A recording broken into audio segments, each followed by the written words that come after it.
ஓம் சாந்தி. 14/1/2025 காலை முரளியின் சாரம். பாபா சொல்றார், இனிமையான குழந்தைகளே, உங்கள் பார்வை சரீரங்களின் மீது செல்லக்கூடாது. தன்னை ஆத்மா என்று புரிந்து கொள்ளுங்கள். சரீரங்களை பார்க்காதீர்கள். கேள்வி: ஒவ்வொரு பிராமண குழந்தையும் எந்த 2 விஷயங்களின் மீது கவனம் செலுத்த வேண்டும்? பதில்: 1 படிப்பின் மீது, 2 தெய்வீக குணங்களின் மீது. பல குழந்தைகளிடம் கோபத்தின் அம்சம் கூட இருப்பதில்லை. சிலரோ கோபப்பட்டு மிகவும் சண்டையிடுகிறார்கள். நாம் தெய்வீக குணங்களை பின்பற்றி தேவதை ஆக வேண்டும் என்பதை குழந்தைகள் சிந்தித்து பார்க்க வேண்டும். ஒருபோதும் கோபத்தில் வந்து பேசக்கூடாது. பாபா சொல்கிறார், எந்த குழந்தைக்குள்ளாவது கோபம் இருக்கிறது என்றால் அவர்கள் பூதநாதர், பூதநாயகி ஆவார்கள். இப்படிப்பட்ட பூதங்களிடம் பேசவும் கூடாது. பாடல்: அதிர்ஷ்டத்தை எழுப்பி வந்திருக்கின்றேன். ஓம் சாந்தி. குழந்தைகள், இந்த பாடலை கேட்டீர்கள். வேறு எந்த சத்சங்கத்திலும் எப்போதும் இசைத்தட்டை வைத்து புரிய வைப்பதில்லை. அங்கே சாஸ்திரத்தை சொல்லுகிறார்கள். குருத்வாரத்தில் கிரந்தத்திலிருந்து 2 வசனங்களை எடுத்துக்கொள்கிறார்கள். பின்னர் கதை சொல்பவர்கள் அமர்ந்து அதனை விஸ்தாரமாக புரிய வைக்கிறார்கள். ரிக்கார்டை பார்த்து, அதாவது இசைத்தட்டை வைத்து புரிய வைப்பது என்பது எங்கும் நடப்பதில்லை. இவை அனைத்தும் பக்தி மார்க்கத்தின் பாடல்களாகும் என்று தந்தை இப்போது புரிய வைக்கின்றார். குழந்தைகளுக்கு புரிய வைக்கப்பட்டுள்ளது. ஞானம் என்பது தனிப்பட்டது. அது ஒரு நிராகார சிவனிடம் இருந்துதான் கிடைக்கும். இதற்கு ஆன்மீக ஞானம் என்று சொல்லப்படுகிறது. ஞானம் பலவிதமாக உள்ளதல்லவா?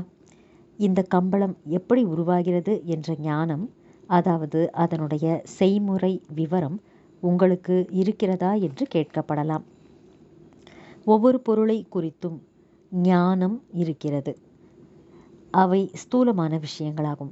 ஆத்மாக்களாகிய நம் அனைவருக்கும் ஒரு ஆன்மீக தந்தை, அவர் ஒருவரே என்று குழந்தைகள் அறிவார்கள். அவருடைய உருவம் கண்ணுக்கு தெரியாது. அந்த நிராகாரரின் உருவம் கூட சாலிகிராமமான குழந்தைகளை போன்றதே ஆகும். அவரைத்தான் பரமாத்மா என்று கூறுகிறோம்.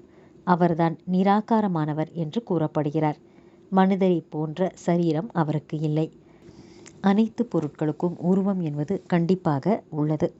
அவை அனைத்திலும் சிறியதான உருவம் ஆத்மாவுடையதாகும். அதனை இயற்கை என்றே சொல்வார்கள். ஆத்மா மிகவும் சிறியது. அதனை இந்த கண்களால் பார்க்க முடிவதில்லை. குழந்தைகளாகிய உங்களுக்கு தெய்வீக திருஷ்டி கிடைத்துள்ளது. அதன் மூலம் அனைத்தும் காட்சிகளாக தெரிகிறது. எது கடந்த காலமாக ஆகிவிட்டதோ அது திவ்ய திருஷ்டியின் மூலம் பார்க்கப்படுகிறது. முதல் நம்பரில் இவர் கடந்து சென்றவர் ஆகிவிட்டார். இப்போது மீண்டும் வந்துள்ளார் எனும்போது அவருடைய காட்சியும் தெரிகிறது. மிகவும் சூட்சுமமானது. பரமபிதா பரமாத்மாவை தவிர ஆத்மாவின் ஞானத்தை வேறு யாரும் தர முடியாது என்று இதிலிருந்து புரிந்து கொள்ள முடியும். மனிதர்கள் ஆத்மாவை சரியாக தெரிந்து கொள்ளவில்லை. அதே போல பரமாத்மாவையும் கூட சரியாக தெரிந்து கொள்ள முடியாது. உலகத்தில் மனிதர்களின் வழிகள் பல இருக்கின்றன. சிலர் ஆத்மா பரமாத்மாவுடன் ஐக்கியமாகிவிட்டது என்று சொல்கிறார்கள்.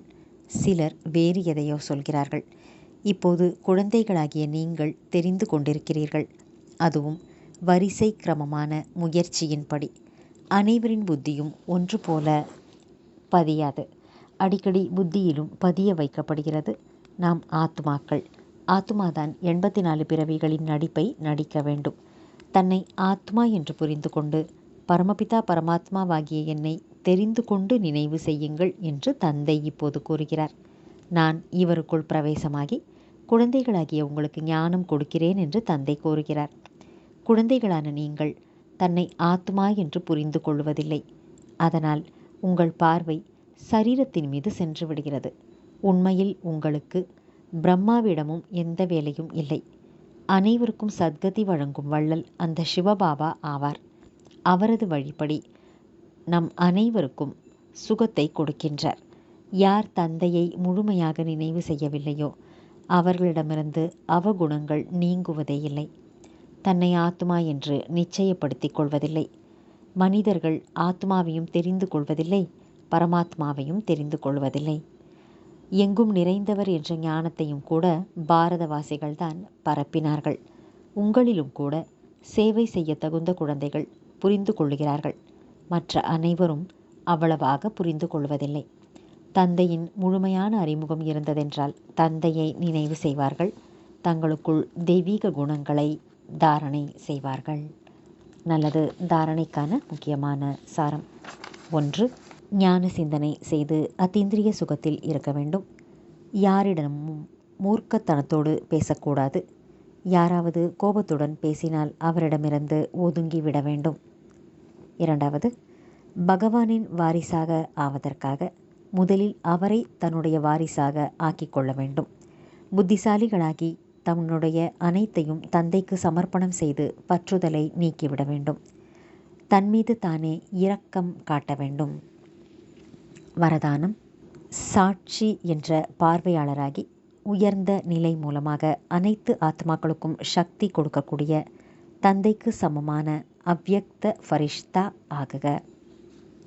விளக்கம்: நடந்தாலும் சென்றாலும் எப்பொழுதும் தன்னை நிராகாரி ஆத்மா என்றும் மற்றும் செயல்களை செய்யும்போது அவ்யக்த ஃபரிஷ்தா என்றும் உணர்ந்தீர்கள் என்றால் எப்பொழுதும் குஷியில் மேலே பறந்து சென்று கொண்டே இருப்பீர்கள். ஃபரிஷ்தா என்றால் உயர்ந்த நிலையில் இருப்பவர். இந்த தேகத்தின் உலகத்தில் எது வேண்டுமானாலும் கடந்து சென்று கொண்டிருக்கட்டும். ஆனால் சாட்சியாக பார்வையாளராகி அனைத்து பாகங்களையும் பார்த்து கொண்டே இருங்கள் மற்றும் சக்தி கொடுத்து கொண்டே இருங்கள். இருக்கையில் இருந்து இறங்கி சக்தி கொடுக்கப்படுவதில்லை. உயர்ந்த நிலையில் நிலைத்திருந்து உள்ளுணர்வு மற்றும் பார்வையின் மூலமாக சகயோகத்தின் சகாஷ் கொடுங்கள், சக்தியை கொடுங்கள். கலப்படமான உணர்வில் இருந்து அல்ல. அப்பொழுது எந்த ஒரு விதமான வாயு மண்டலத்தில் இருந்தாலும் நீங்கள் பாதுகாப்பாக இருந்து கொண்டு அவ்யக்த ஃபரிஷ்தா பவ என்ற வரதானம் உடையவராக இருப்பீர்கள். ஸ்லோகன்: நினைவின் பலம் மூலமாக துக்கத்தை சுகமாகவும் அசாந்தியை சாந்தியாகவும் மாற்றிவிடுங்கள். நல்லது. இனிமையிலும் இனிமையான வெகு காலம் கழித்து காணாமல் போய் மீண்டும் தேடி கண்டெடுக்கப்பட்டுள்ள செல்லமான குழந்தைகளுக்கு தாயும் தந்தையுமான பாப்தாதாவின் அன்பான நினைவுகள் மற்றும் காலை வணக்கம். ஆன்மீக குழந்தைகளுக்கு ஆன்மீக தந்தையின் நமஸ்காரம். ஆன்மீக தந்தைக்கு ஆன்மீக குழந்தைகளின் நமஸ்காரம். ஓம் சாந்தி. தங்களது சக்திசாலி மனதின் மூலமாக சகாஷ் கொடுக்கும் சேவை செய்யுங்கள்.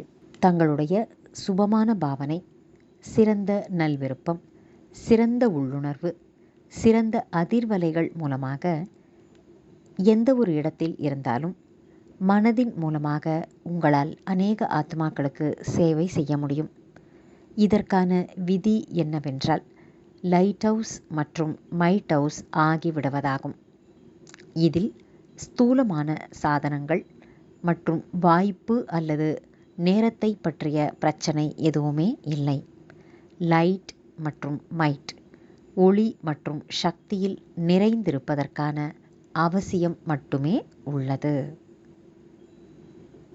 நல்லது. ஓம் சாந்தி.